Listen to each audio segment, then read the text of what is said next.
તો મિત્રો મમ્મી આજે બનાવી રહ્યા છે પાકેલા બિલાનું શરબત.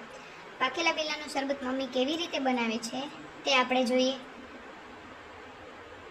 સૌપ્રથમ પાકેલા બિલાનો માવો પાણીની અંદર એડ કરતો જવાનો.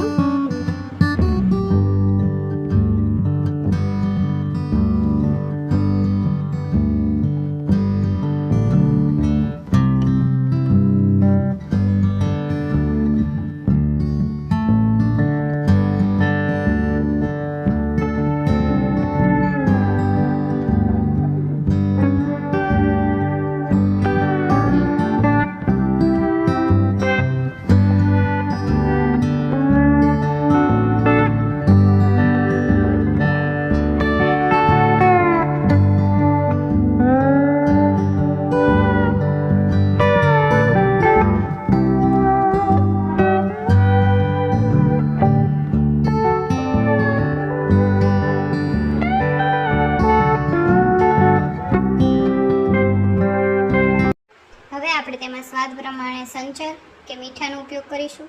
લીંબુ સ્વાદ પ્રમાણે નાખીશું. સાકરનો ઉપયોગ સ્વાદ પ્રમાણે કરવાનો. ખજૂર પણ તમે નાખી શકો છો. આ રીતે આપણું શરબત છે તૈયાર થાય છે અને બિલાનું શરબત શરીર માટે ખૂબ જ ફાયદાકારક છે.